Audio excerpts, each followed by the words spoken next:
بسم اللہ الرحمن الرحیم۔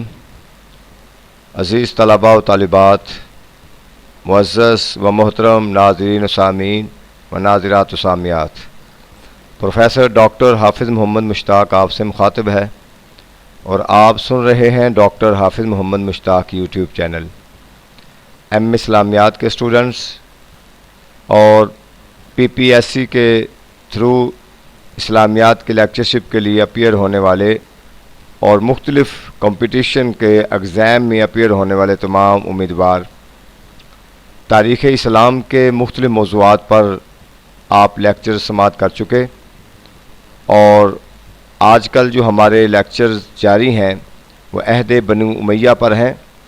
تو عہد بنو امیہ پر بھی آپ ایک لیکچر سن چکے ہیں، جو کہ ان کے آغاز سے 65 ہجری تک کے واقعات اور حالات آپ کے سامنے پیش کر دیے گئے، اور آج سے ہم جو شروع کرتے ہیں عبد الملک بن مروان، جن کا دور 65 ہجری سے شروع ہوتا ہے، اور مروان کی وفات کے بعد 65 ہجری میں عبد الملک 39 سال کی عمر میں خلیفہ بنا۔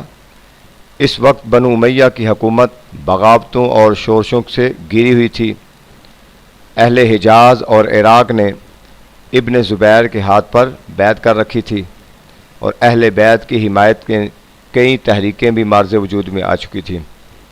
عبد الملک نے اپنے تدبر اور دور اندیشی سے ان تمام مشکلات پر قابو پایا، دشمنوں کا قلع کما کیا، اموی سلطنت کی بنیادوں کو مضبوط بنیادیں فراہم کی، اور یہی وجہ ہے کہ اسے خلافت امیہ کا حقیقی بانی شمار کیا جاتا ہے۔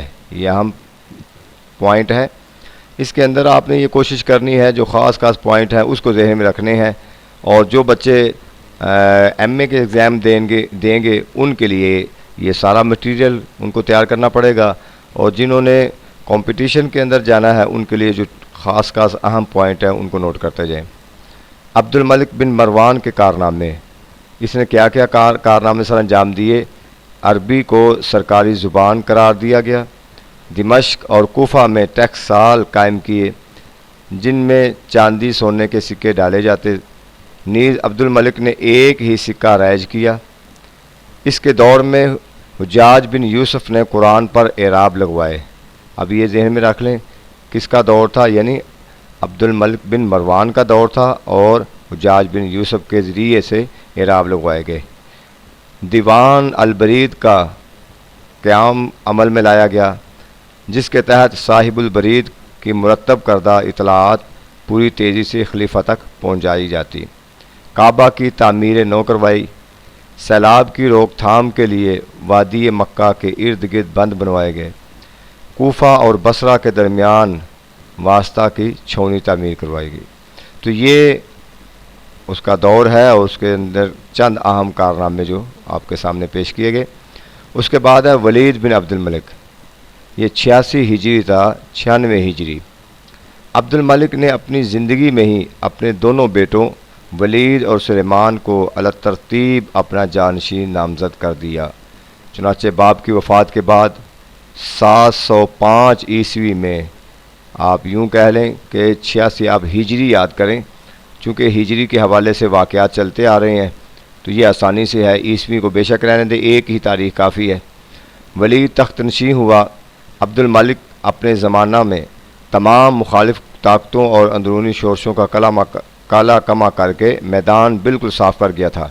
ولید کے دور امن و امان کا زمانہ تھا، اسے باپ سے ایک عظیم الشان سلطنت ورثہ میں ملی تھی، اور خوش قسمتی سے ولید کو قتیبہ بن مسلم، محمد بن قاسم، طارق بن زیاد، موسیٰ بن نصیر اور مسلمہ بن عبد الملک جیسے نامور سپہ سالاروں کی خدمات میسر آئیں۔ یہ اہم چیز ہے یاد کرنے والی، یہ کس کا دور تھا؟ ولید بن عبد الملک کا دور تھا۔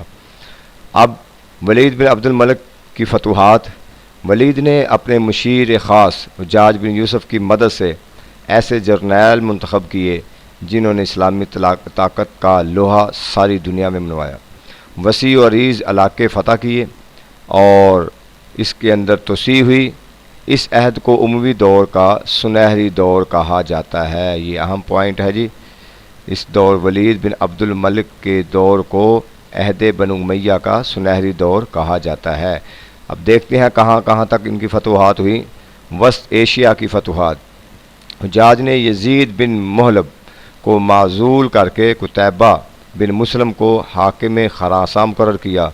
قتیبہ نے متعدد علاقے فتح کیے جن میں پیکند، بیکند، بخارا، خوارزم، سمرقند اور شاش و فرغانہ کی تسخیر قابل ذکر ہے۔ علاوہ ازیں خاقان چین نے مسلمانوں کے خلاف اہل سمرقند کی مدد کی تھی، جس کے نتیجے میں 96 ہجری میں چین پر فوج کشی کی تیاریاں کی گئی۔ مجاہدین کاشغر فتح کرتے ہوئے چین کے اندر بڑھتے چلے گئے۔ خاقان چین کو مسلمانوں کی قوت کا اندازہ تھا، لہٰذا وہ اطاعت پر مادہ ہو گیا اور جزیہ دے کر بہت سے قیمتی تحائف قتیبہ کے پاس پہنچا دیے۔ سندھ کی فتح۔ یوں تو سندھ کے راجہ سے مسلمانوں کے کافی دیر سے کشیدہ تعلقات تھے، لیکن فوری طور پر مسلمانوں اور راجہ دہر میں تصادم کی وجہ یہ تھی کہ عربوں کے کچھ یتیم بچے اور بیوائیں جو لنکا سے عرب جا رہے تھے، دیبل کے قریب لوٹ لی گئی۔ حجاج بن یوسف نے راجہ دہر سے مسلمان عورتوں اور بچوں کی بازیابی کا مطالبہ کیا، لیکن اس نے صاف انکار کر دیا۔ اس پر مسلمانوں کو سندھ پر حملہ کرنا پڑا۔ چنانچہ محمد بن قاسم کی سرکردگی میں 12,000 فوج نے دیبل یعنی جو موجودہ کراچی کے قریب بندرگاہ ہے پر حملہ کیا اور اس پر قبضہ کر لیا۔ بعد ازاں راجہ دہر کے ساتھ 20 جون 712 عیسوی کو مقابلہ ہوا۔ راجہ دہر مارا گیا، قلعہ راڑ فتح ہوا اور مسلمانوں کی فتوحات میں آخری فتح ملتان کی تسخیر تھی۔ اس دوران ولید کا انتقال ہو گیا اور سلیمان نے یمنی قبائل کے زیر اثر تمام جرنیلوں کو معزول کر دیا۔ محمد بن قاسم کو بھی واپس بلا کر قتل کر دیا۔ اس طرح فتوحات کا یہ سلسلہ نامکمل رہا۔ بدقسمتی سے کہ جب فتوحات کا سلسلہ شروع ہوتا تھا تو ذاتی تعصب کی بنیاد پر جو فتوحات کر رہے ہوتے تھے ان کو معزول کر دیا جاتا تھا۔ صرف جنگ تھی اقتدار کی اور اپنوں کو نوازنے کی، تو لہٰذا یہ حالات تھے ایسے حکمرانوں کے لیے۔ اس کے بعد اندلس کی فتح۔ اندلس شمالی افریقہ کے بالکل سامنے یورپ کی جنوب مغربی کنارے پر ایک حسین و جمیل جزیرہ نما تھا۔ آج کل اس میں پرتگال اور اسپین دو ممالک واقع ہیں۔ 9 جولائی 711 عیسوی کو موسیٰ بن نصیر نے 7,000 سوار اپنے آزاد کردہ غلام طارق بن زیاد کو دے کر بھیجا۔ یہ لشکر اس جگہ پہنچا جسے جبل الطارق کہا جاتا ہے۔ یہ بڑی اہم چیزیں ہیں، اس کو آپ نے تیار رکھنا ہے، ذہن میں رکھنا ہے۔ موسیٰ بن نصیر نے بھیجا، طارق بن زیاد کو بھیجا، 7,000 کا لشکر، 12,000 مجاہدین، 1,00,000 اندلسیوں کے آمنے سامنے تھے، اور 8 روز میں اندلسی ہار گئے اور مسلمانوں نے قرطبہ، مالکہ، غرناطہ کو فتح کر لیا۔ مسجد نبوی کی تعمیر۔ ولید کے دور میں عمر بن عبدالعزیز والی مدینہ تھے۔ انہوں نے ولید کے کہنے پر مسجد نبوی کی توسیع کی، صحن میں 20,000 افراد کے بیٹھنے کی جگہ بنائی۔ 91 ہجری میں ولید خود دیکھنے آیا۔ جامع مسجد دمشق کی تعمیر۔ دمشق کی جامع مسجد حسن و جمال کا ایک مرقع تھی۔ اس کی تعمیر پر کاریگر ہندوستان، ایران، افریقہ سے لائے گئے۔ 8 سال میں اس کی تکمیل ہوئی اور 12,000 مزدوروں نے اس پر کام کیا۔ ایک اندازے کے مطابق 56 لاکھ اشرفیاں اس پر لاگت آئی۔ دیگر تعمیراتی کام۔ اس کے علاوہ نبی اکرم صلی اللہ علیہ وسلم کے روضہ مبارک کے چاروں طرف دوہری مضبوط دیوار کھڑی کی گئی۔ مملکت کے دیگر حصوں میں نئی مساجد کی تعمیر کی گئی۔ الغرض ولید نے تعمیرات میں بہت فراخ دلی سے روپیہ خرچ کیا۔ سلیمان بن عبد الملک، یہ 96 ہجری تا 99 ہجری۔ ولید کی وفات کے بعد سلیمان تخت نشین ہوا۔ اگرچہ ولید نے سلیمان کو ولی عہدی سے خارج کرنے کی کوشش کی تھی، لیکن اچانک موت کی بنا پر وہ اپنے ارادوں کو پایا تکمیل تک نہ پہنچا سکا۔ حجاج بن یوسف اور قتیبہ بن مسلم اس معاملہ میں ولید کے ہمنوا تھے، لہذا سلیمان نے انتقالی جذبہ سے کام لیتے ہوئے اسلام کے ان نامور افراد کو اپنے عہدوں سے برخاست کر دیا جو بدقسمتی سے ہمیشہ اتارا۔